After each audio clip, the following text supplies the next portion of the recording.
Hello and welcome to our channel.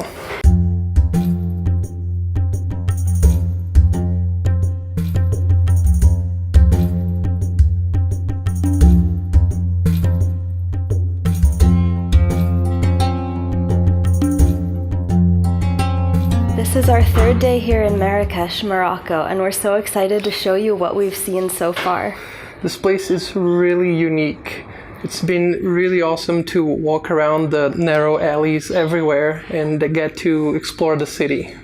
The old town, or Medina, where we're staying really feels like a maze where you can get lost honestly for hours and not be sure if you've already seen the places you're passing or if it's your first time going that way. We're staying in a riad, which is a building with a central courtyard that goes all the way up, so there's nothing protecting it from the elements. There are a lot of riads around here, so it's really easy to stay right in the center of the place and be immersed in all the activities here. Everything here looks so unique and different that it really feels like you're in a book or a movie. Or a video game. In the Medina, you'll find the souks, which are narrow alleys full of little shops on either side selling anything you can possibly imagine. They're packed full of people, wind every which way with no rhyme or reason as far as I can tell. And often you'll find scooters or even donkeys pulling carts trying to squeeze their way along them.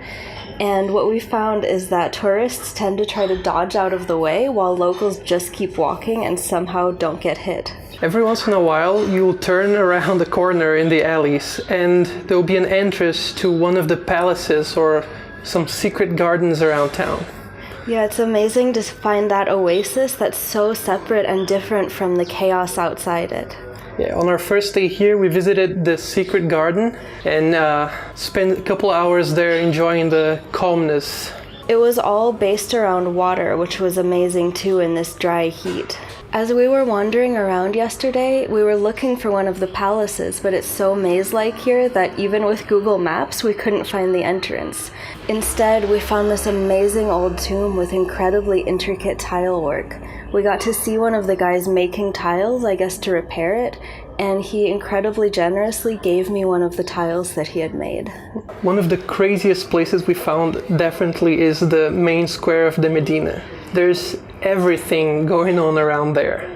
During the day, you'll find tons of carts selling orange juice for 4 dirhams a glass, which is around 45 cents or so, as well as other juices for a little bit more, but the orange juice is amazing, so go for that. There are also snake charmers who will let you take pictures with the snakes for a price, of course, as well as people carrying monkeys. And if it helps you understand how crazy this square is, people don't even notice or care about the monkeys. That's how much is going on. Also walking around the place, there are several vendors trying to sell you a little bit of everything, mainly watches. And shirts. I think those are the 2 big ones. Shoes also. Oh, right.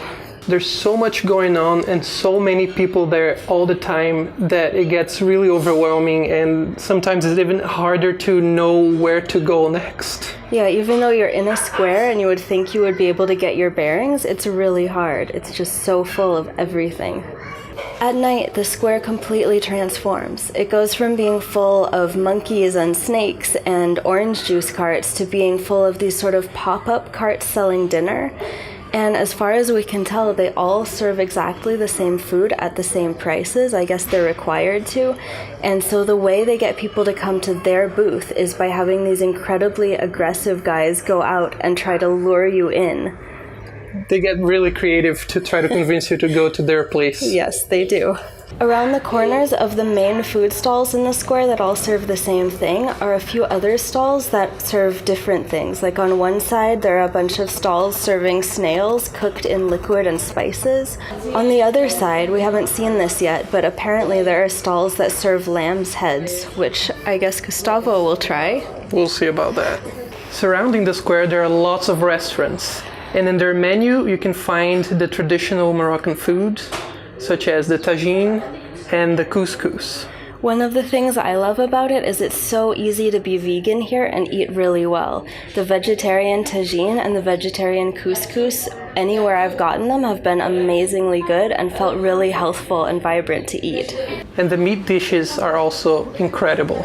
The prices for this dishes generally vary between 30 and 100 dirhams. Usually on the lower end of that, especially if you're eating the vegetarian and vegan options, they tend to be in the 30 to 45 range, which translates to about a little over $3 to about $6. And if you want to go to the terraces of some of the restaurants with the scenic views, then the dishes are a little bit more expensive. But they're still really inexpensive by American or at least Californian standards. We're going to keep exploring, and we're excited to bring you a new video every Saturday at 11 a.m. Pacific time.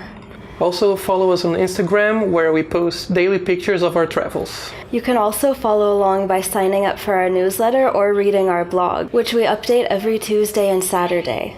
You can find the links for all of that stuff in the description below. We hope you like this video, so please give it a thumbs up and subscribe to our channel, and we will see you next time.